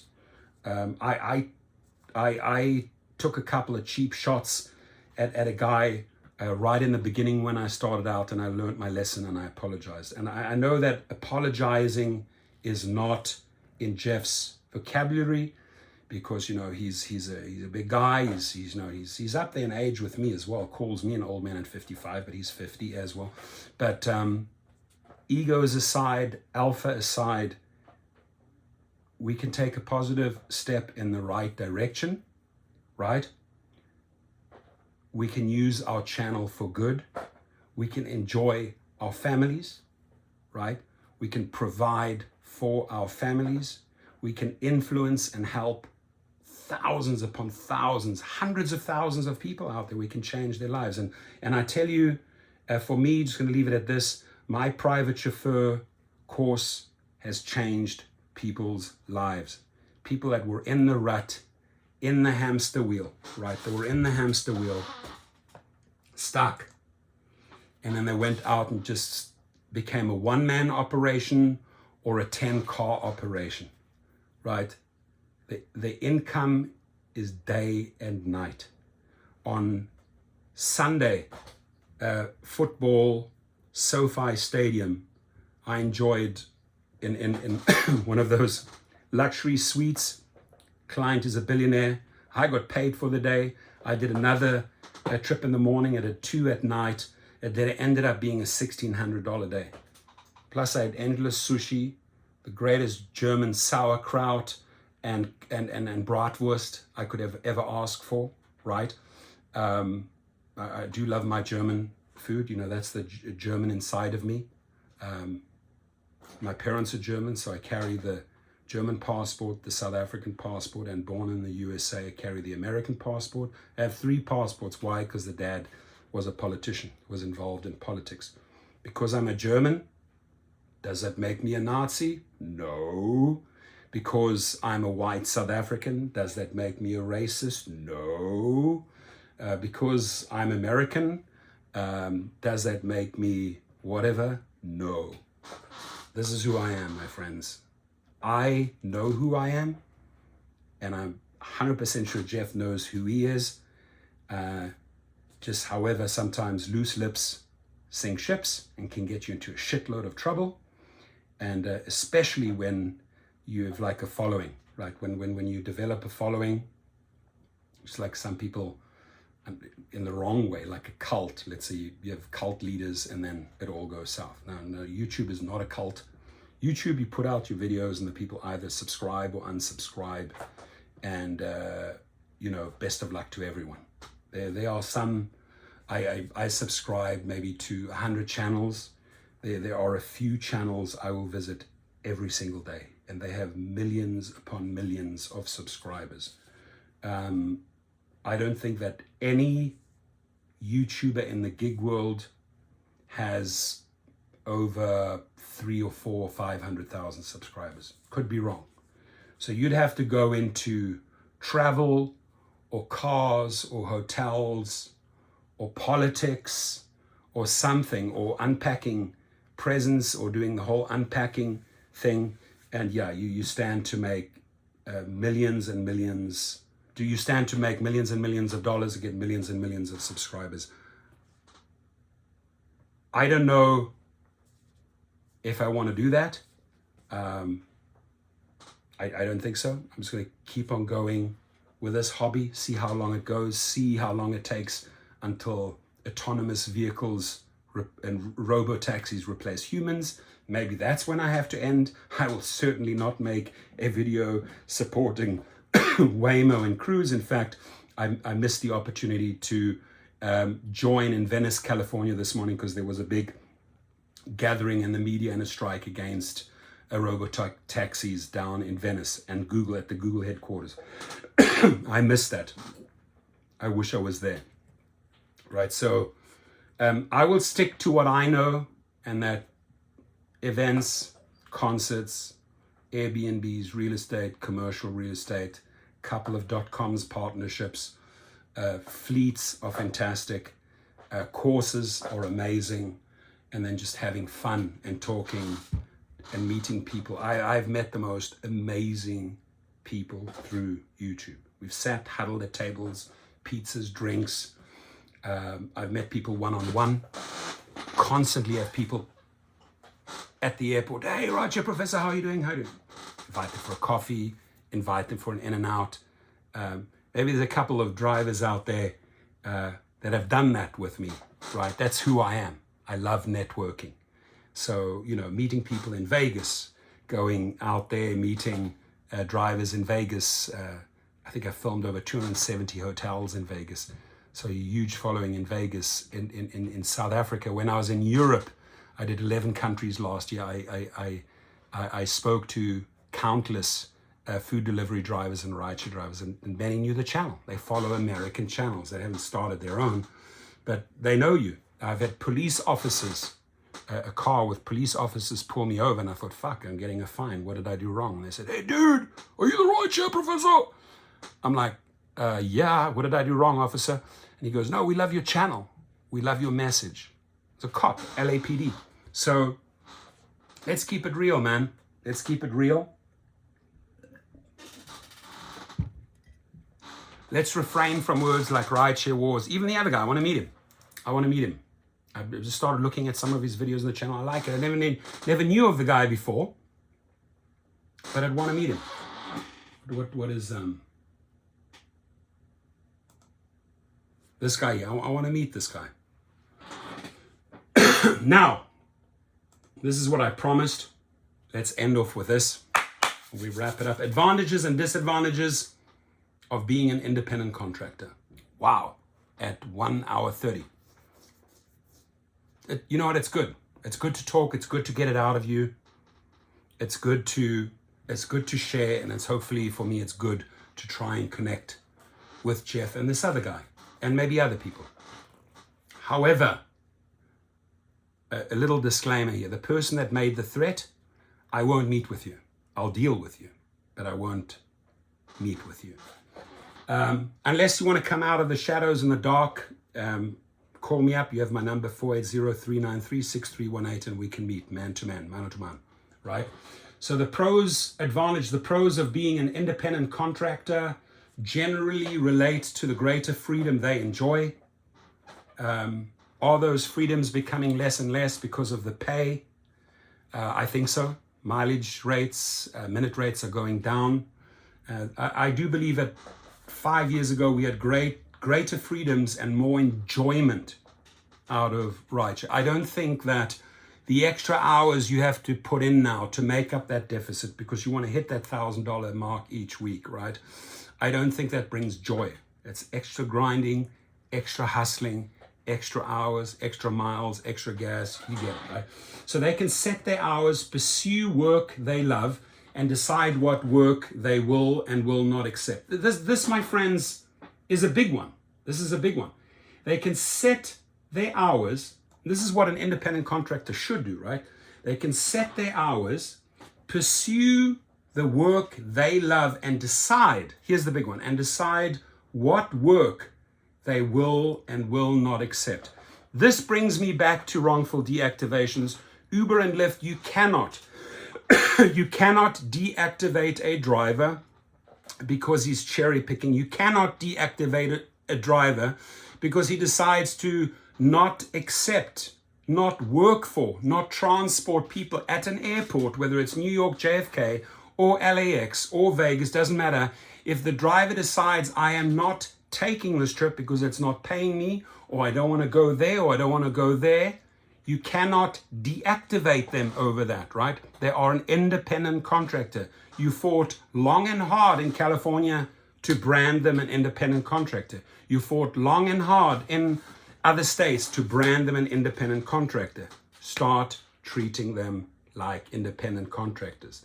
So stop the stupid wrongful deactivations. Okay, wrongful deactivations over multiple sexual harassment in that by a driver, I can understand. This one, you have no leg to start on. Every judge knows that. Every driver knows that.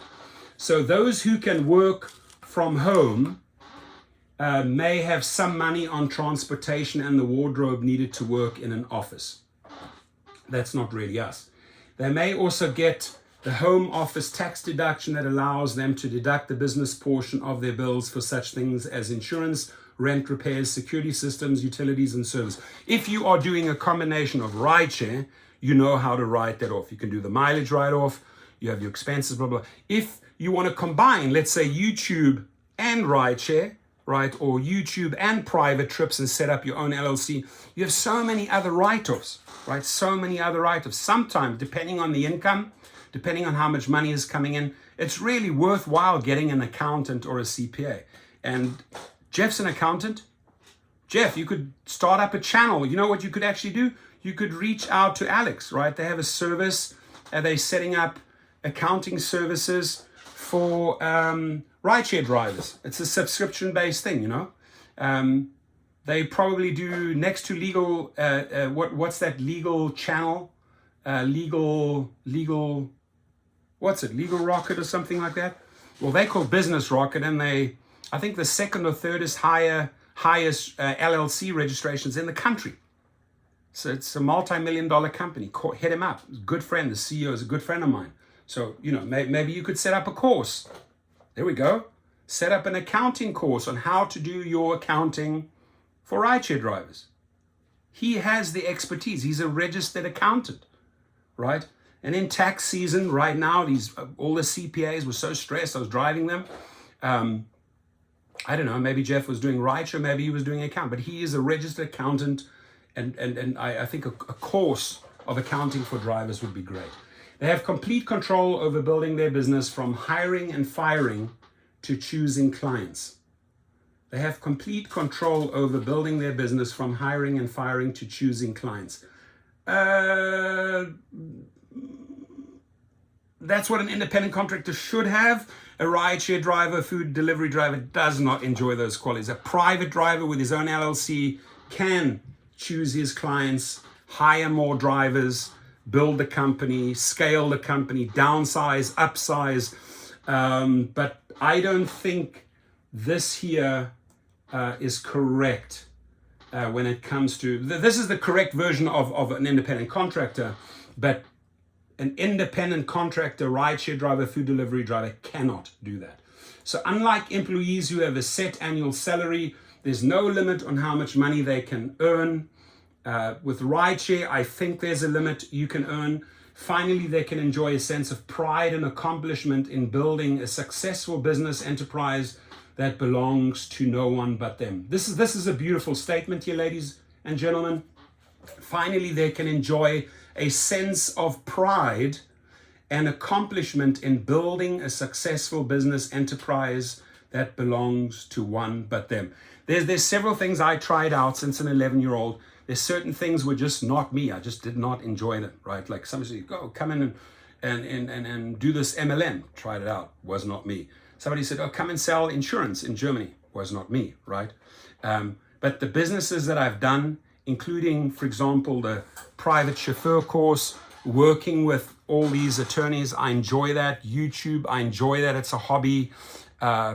Building, construction, working with builders, getting into the dirt with its Airbnbs, real estate. I love that. Love it, right? Design, interior design. Love that. Absolutely love that. Disadvantages. The cons of being an independent contractor are related to the risk of going bankrupt and the opportunity cost of a regular career. The cons of being an independent contractor are relate to the risk of going bankrupt. Well, the only way I can think as a driver, if you were to go bankrupt as an independent contractor driver, could mean you committed to a car or cars, you did not know the business, it cost you too much money, your rates, your financing are too high, the income's not coming in, and you go bust. There was a guy in New York who lost $180 within a short time because he did not know what he was doing. It was a big story in the news. This income fluctuation undermines them vis-a-vis banks and lenders for mortgages, car loans, and other types of loans. They are responsible for all business costs, very true. No reimbursable expense reports for them. And if working alone, they lack the support and camaraderie of co-workers, right? Now, this income fluctuation undermines them with lenders, mortgages, car loans, and other types of. They are responsible for all business costs. Yes, there is a risk of starting your own fleet or going into becoming a private chauffeur, getting your commercial licensing in California is pretty expensive, $1,000 up. Then you have to renew it every 18 months or so. You have to go for drug and alcohol tests. You have to pay your commercial insurance, which is at least over $10,000 a year. It could be an expensive car if you go and finance it. It could be a less expensive car if you go to an auction. But yeah, there's a risk attached with this. But what we try and teach the people is like really to minimize the risk, right? Start small, learn. Uber, Lyft, start small, grow. So back to this article, I want to fly through this. Independent contractors are not eligible for employer-provided healthcare plans. Sadly, the companies who are not really treating us as independent contractors, maybe one day we achieve a hybrid. Hopefully one day there are some health plans or something at least in place. Something substantial for drivers. So they must completely fund their own healthcare. They must also pay both the employee and the employer parts of Social Security and Medicare taxes. They are not eligible for employer-sponsored 401k plans or matching contributions from those who employ them. You don't get that from Uber and Lyft, right? Pros and cons. Pros, they can set their own hours and choose their work. That is freedom. That's the best one right there, right? Not limited by an annual salary as to how much money you can earn. You can earn here part-time or full-time with all verticals. You can make a lot of money. I can tell you right now, get into fleets, you'll make a shitload of money, right? Can save money by working from home. Cons, responsible for all of their own business expenses. True, must fund their own healthcare. True, aren't eligible for unemployment insurance or workers' compensation. True. And then it says example of an independent contractor. Now this link comes from Investopedia, and it has a lot in there. And I don't want to go through the whole thing because we're already at 1 hour 30. You're probably bored to death right now with this long video. If you want to learn more about this, the link is going to be right beneath it's going to be in the description. Little bit of humor here. Yes, I read from a lot of these newspaper articles. I'm interested about the news, right? I cannot read an entire article and remember all the facts and then go and make a video, right? What I tend to do is, okay, there's the information. Let's read it and then we can go from there. We can talk about this. You can comment here.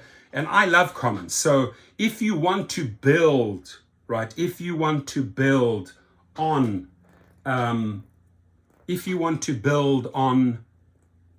the pros and advantages of independent contractorship, please do leave your comments, right? Now, as to messages in YouTube channel, I'm going to just tell Jeff, there was a reason we kicked you out of our channel, right? Just take it as that. It was not to shut your channel down. There was a reason. There's a reason why I get rid of other people that make racist comments to blacks or Hispanics. I see a lot of vile hatred, racism in channels. I get rid of them. I just want to let them know. There is a reason why we don't leave Instagram hacker, spam, scammer links in our thing, because we know them and they're very well documented, right? And so on and so on and so on. There are reasons why each day, if you hit that mark, 50,000 plus subscribers, you will have to get people, or you find the time to do this yourself, to do daily cleanups, right? Because otherwise, if people see an opportunity and see a weakness in their channel, it'll just be spammed with endless links. And God knows where those links take you, to porn sites, to scams, to Instagram, to whatever. It's a job, ladies and gentlemen. It's a job, right? And a lot of the vile hatred that I saw that came out of those videos, those 2 videos, I get rid of the people. I don't need those people around me, right? These are people I don't want to meet in the street if they latch on to anger, hatred, or amplify it, or try and call you a racist. I have no time for them because they do not know me, right? And you can't just quickly make a judgment about a person because somebody made a video and he's a scammer and he's this. No, think about what you write always. So a few messages, I just picked out a few.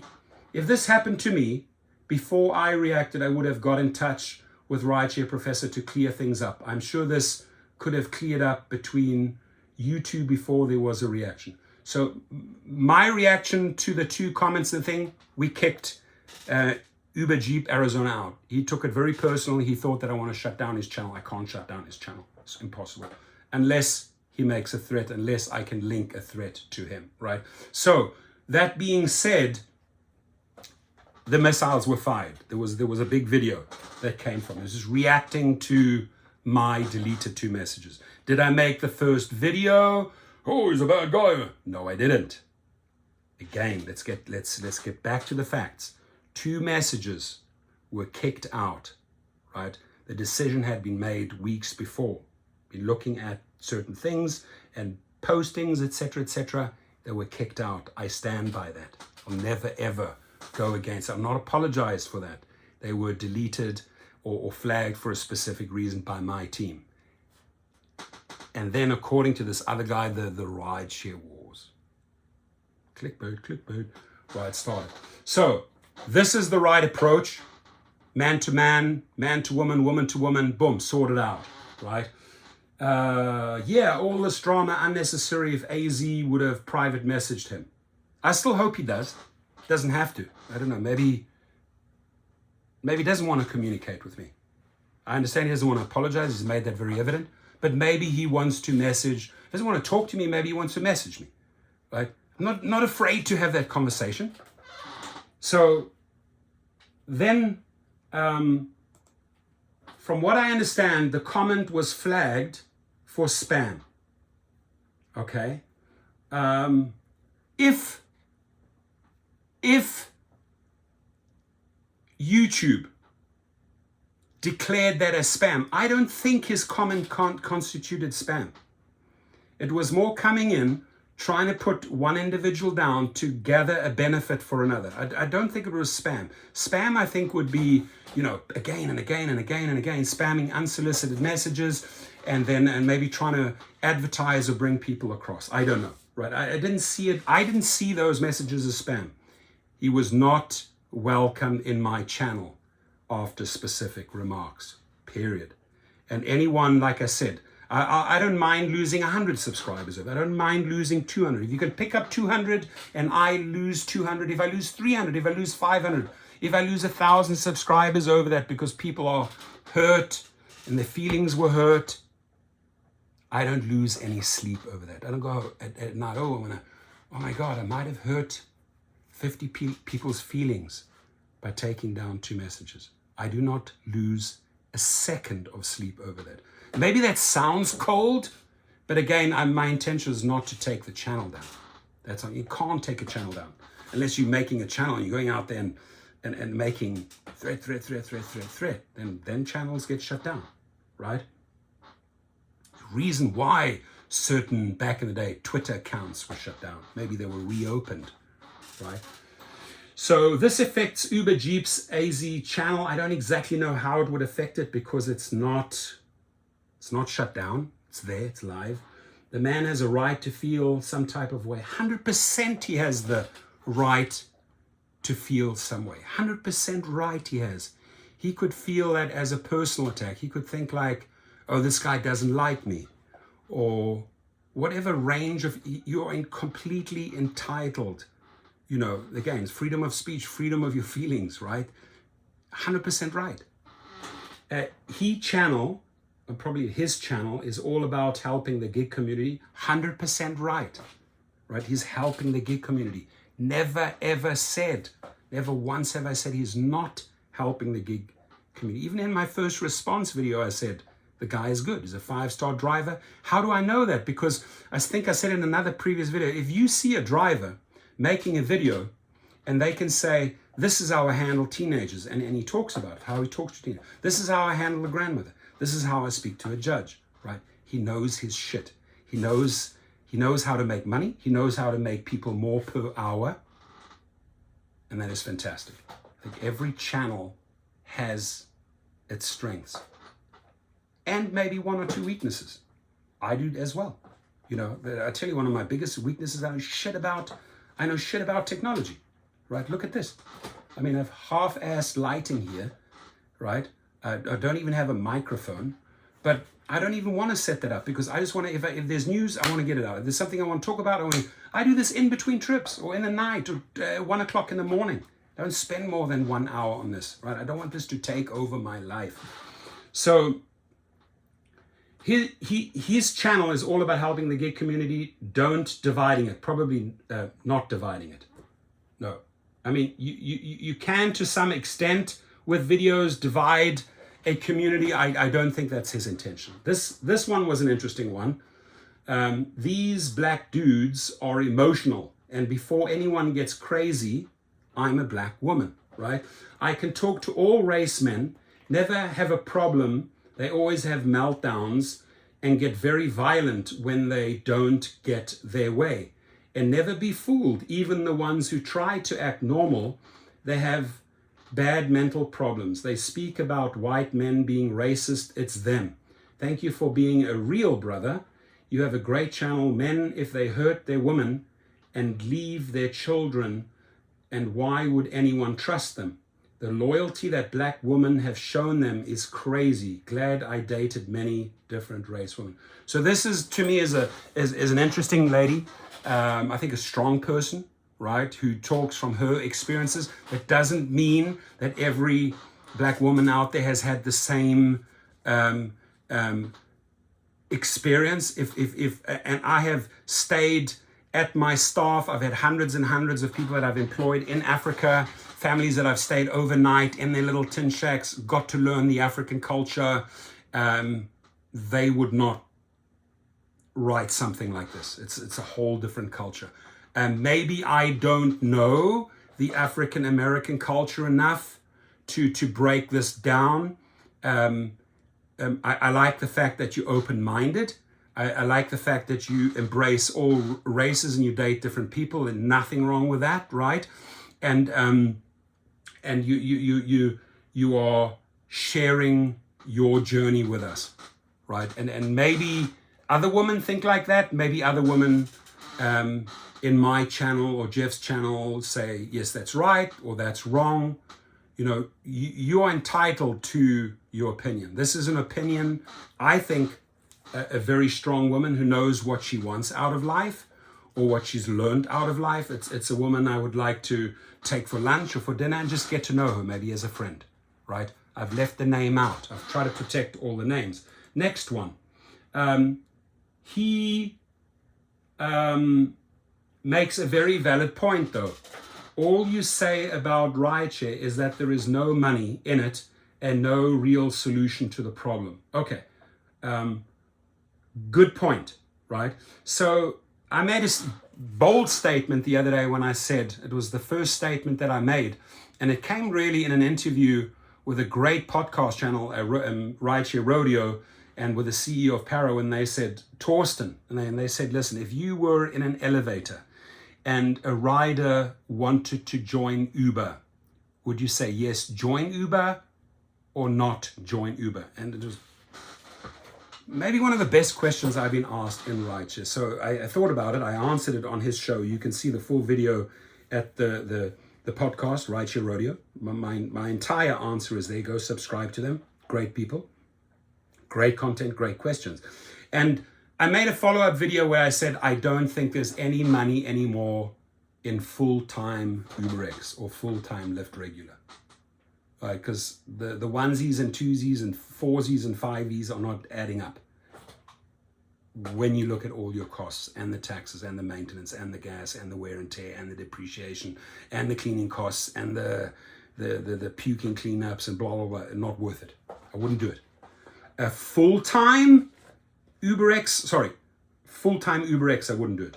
Part-time, peak hours, cherry picking, Saturday, Sunday night, maybe in the morning, doing a couple of airport runs, being at an hotel. I think your hourly could be good. Or you're an UberX driver and you go to Jeep Arizona's channel and it'll teach you the strategies and you make more, right? Get it? So am I offering boots on the ground solutions to rideshare right now? I am way more disconnected from rideshare than Jeep Arizona. He is dialed in, boots on the ground. This is the business I do know. The luxury, the black, the SUV category, how to position them in fleets, how to work on Uber, Lyft, and build out your private clientele to the point where maybe it's 90% becomes 10% private clients, 20% private clients, 80% rideshare, 50% private clients, 50% rideshare. Eventually, I'd want to get you here in my course. Those are my solutions. 90 to 100% private clients, phase out rideshare. In case you get deactivated, all your clients own boss 100% of your money. That's what my channel is about. So I believe I offer powerful solutions to the rideshare community. That's where I'm still involved in with the fleet. That's where I learned all the ins and outs, dibbling and dabbling in X and Excel for 6 to 8 months, and then a few years on the black SUV and Lux platform. And now the real money with private trips, right? Which I package up in a course, which costs $69, which ain't a scam, Jeff. You know, a bit of humor. Right, so he, on the other hand, actually shows how he is actually profitable doing rideshare and how others can be as well. I've seen that, and you're right, 100% correct. I followed his tactic and actually averaged about 50 an hour, good money, up to 70 an hour, very good money, driving instead of minimum wage, losing money. 100% correct. And that's good money. I want to say that this is what he teaches them. This person is correct. What I want to say is that when you're at this here, 70, and you actually have money aside, you can put it money aside, and you're ready to take that next step, whether it maybe means bumping up from X to XL, XL to SUV Lux, black, whatever the case, or, you know, comfort, hopefully not Uber Pet, 150 upwards per hour. So just to give you an idea, 8:30 this morning, I got 2 trips in already, 2 LAX trips. Sorry, 1 LAX trip, 1 Burbank trip, right? 2 trips at 8:30. Then I come back, have my breakfast, and I'm scheduled for later. The rest of the day, I can spend with my kids, run my other business. We're building right now, so I'm going to go and check up on the construction crew right now. Just now go and mix it up with them. But before the day really started, I had made 200 on the LAX run, 150 on the Burbank run, 350 plus the tip. A little bit more money tonight. I get personally disappointed if I'm under 500 a day driving, right? Driving.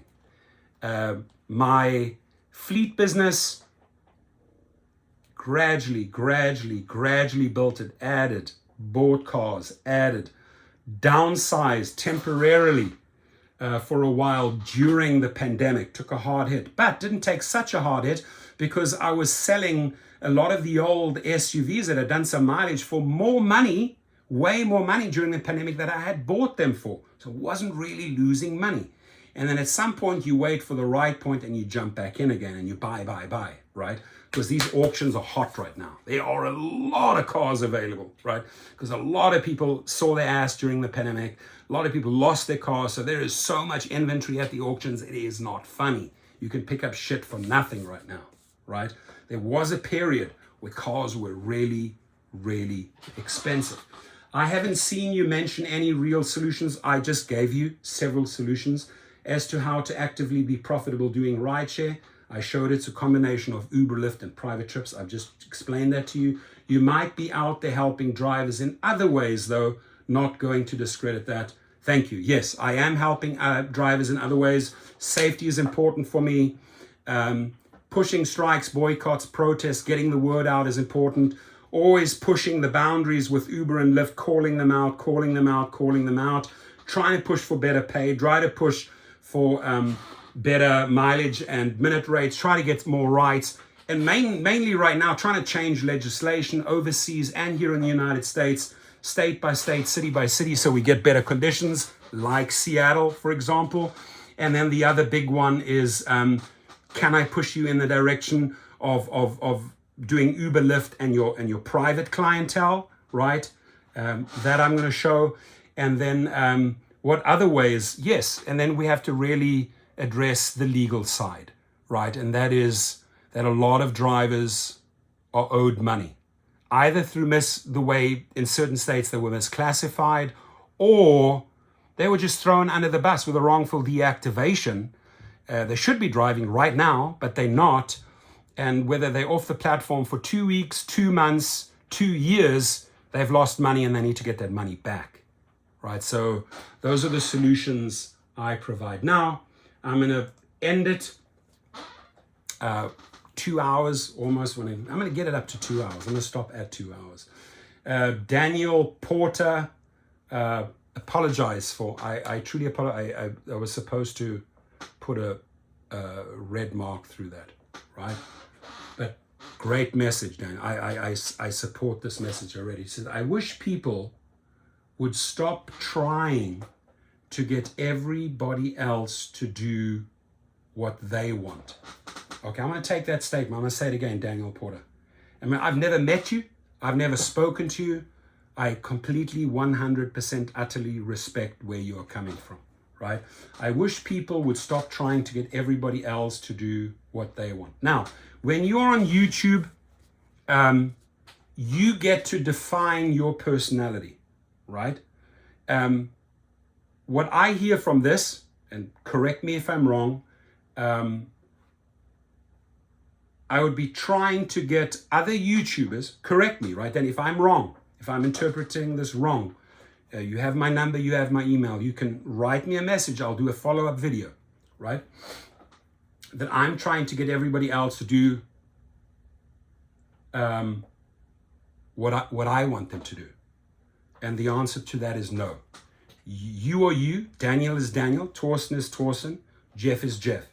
Jeff is on his journey. He took a lot of time explaining to us where he came from, school days, sport, what he loves, modifications, cars, bikes, welding, flooring, loves his kids, got pushed into YouTube by his one kid, and gave a really, really solid analysis about child education. What he's going to talk about Montessori.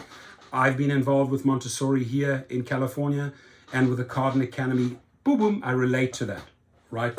So I want to assure you, Daniel, I am my own animal, and Jeff must be his own animal, right? That basically what that means is Jeff must do what Jeff does well. Nobody can stop him from the swearing. That is who he is, right? And isn't there another? Oh no, there's another one here, right? Come to the swearing, right? I'm going to go back to you, right? I love his foul mouth. He keeps it real. I also like watching you too. We are all out here doing the same thing, driving and working together to achieve. Beautiful. And this guy loves his foul mouth, right? And he's entitled, because when Jeff explained, there's other podcasters and that speak way more crazy than he does. I did not know those channels. I checked them up and he was right. They do, right? So that is how Jeff sells his story. This guy can relate to it, right? That other guy can relate to it. Me personally, Daniel, just so that you know, I was called a monkey face. Jesus Christ, if I used that same word and called Jeff that same word, oh my God, all hell would break loose. All hell would break loose, right? So just as I'm offended and didn't appreciate those comments, motherfucker, in my culture as men, I'm a person that fucks my mother. Then you are bringing up my fucking mother into my family into the mix. I react very different. Maybe other people have different interpretations. It's okay to have your own opinion, 100% correct, and bring the light something like not using much oil. But how dare you interrupt people's lives who are just trying to do their job? So I did not interrupt his life. His life continued, Daniel. The next day he woke up. he had breakfast with his kids, he did whatever he did his video. I did not interrupt his life. And you're not, because you delete 2 messages, Daniel, this is, I think, where you're being a little bit hypersensitive and taking it a bit too far and blowing it out of proportions. I did not want this individual in my channel anymore because of specific remarks. And I have the right to unsubscribe a person, deactivate them, flag them, whatever the fuck you want to call it, they're out, right? And I gave you a very clear definition which 400 types of messages gets kicked out. I don't have to tolerate them. It's my channel. Just as when Daniel starts building out his channel, I will guarantee you will not entertain every single message, especially if somebody racially attacked you or made a threat against you, Daniel. You would not entertain that. So I'm sorry. People can have their own opinions, but I did not intentionally or not interrupt this man's life. Believe me. You don't have to believe me. Inconveniencing the public is not the way to get your point across. I did not inconvenience the public. The public ran with his story. The public made videos that Rideshare Professor Torsen does this, and this. I do not know how I inconvenienced the public, right? He is still around making his videos. He's going to carry on. How did I create an inconvenience between you and him? How did I create the inconvenience between myself or my audience and the public? I told you very clearly what type of languages and type of messages do not go into my channel. And by the way, Daniel, YouTube has a studio with all the tools, right? They catch phrases, right? They catch certain words and they red flag certain words. I think you need to spend some time in YouTube Studio to understand what you can and cannot allow. Just like certain videos are made for kids, certain videos are made for adults. YouTube will interpret every single word of this 2-hour video. If there's certain things it does not like, it'll bring it to your attention, or it will not allow you to monetize your video if it has caught certain words. So I did in no way inconvenience the public, right? I think I may have inconvenienced Jeff by not allowing certain chosen words or sentences, or trying to put other people down or trying to put me down in my channel to get an upper hand, to get a couple of subscribers. Ain't fucking working, Joe. Ain't working with me. Okay, so that's that. Back to this message. We've already done that one, and I covered this last one. That's it. So we're 202. I was really trying to make this 30 to 60 minutes. It went to 2 hours. But it needs to go out there because I think it'll explain a lot. I hope and pray, and I'm saying this directly to Jeff and to Rideshare Wars, whatever the guy's name is. I hope and pray you do not take this video, right? This video in no way. This was not me defending myself. This was me explaining myself, right? This was me explaining what you wanted to hear. Where you said I was too afraid to address referrals, too afraid to address my private chauffeur course, too afraid to address the deactivate to reactivate service. I hope that addresses. If you want to blow this out of proportion again, right, and make a 5th, 6th video out of it, I'm stopping here. If you want to take this in some direction that the people continue the vile hatred, I'll act immediately, right? That's when I'm going to get involved. Right now, I'm not involved. Right now, I want to have a conversation with Jeff to smoothen things out so that I can go back to the others and want to say everything's fine and good, right? We carry on with our lives, good luck, and we all make money and we have fun and we build our channels. But if my video wants to be blown out of context to anyone, by anyone, including Rideshare Wars, if you want to even use a quote out of here, I'm saying cease and desist from using a quote from this video. This is my explanation. This is trying to create the bridge, right? This is a bridge video over to Jeff or to the other guy. You guys can walk across. We can both walk across and shake hands.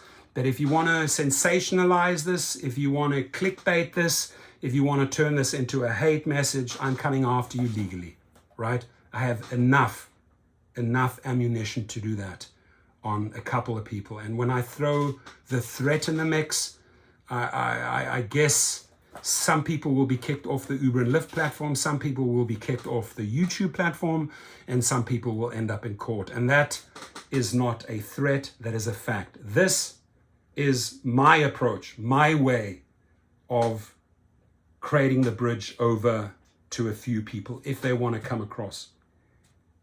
Again, if you want to take this in another direction, so shall it be. I will get involved, right? So that's the talk around the campfire. I'm not going to do anything. I'm not going to do anything legally, but you continue and I will, right? And the only reason why I want to have a conversation with Jeff, or text messaging if he doesn't want to talk to me personally, it's fine, is that I want to go back to the people from yesterday. And that old session cost me a lot of money, right? I want to go back and say, listen, this is not worth it. But if you want to carry on down this tsunami, just surfing this tsunami, we're going to bang heads so fucking hard, and then somebody's going to lose a lot of money and somebody's going to make a lot of money. Maybe you make a lot of money, maybe I make a lot of money. But I'm not going in there to lose. I'm only going in to win, right? So and again, I'm going to leave it at this. You're a great dad. You're a phenomenal dad. I heard that, right? And I can tell every one of his users, I am not attacking Jeff as the dad. I think that is what triggered him the most. And because he started his video like that, he started the video, the very first video, protecting his role as the father. That is why I know in my heart of hearts, this guy is a great dad, because that was most important to him, to protect himself and say, I'm a good dad, right? So I know I'm dealing with a good human being. Jeff never made a threat against me, a physical threat. Another person did, right? Not two other people, only one person. But Jeff never made a threat to me. Jeff is right. He has the complete right, stars and stripes, Constitution, to say whatever he wants. Freedom of speech. I believe in it. He believes in it, right? We have a differing opinion. We have a different opinion what constitutes defamation and slander, him and I, right? We can have a different opinion on that, right? I'm asking the people jumping in, let's not turn this into a black and white thing, right? Let's not turn this into anything racist, because it's not.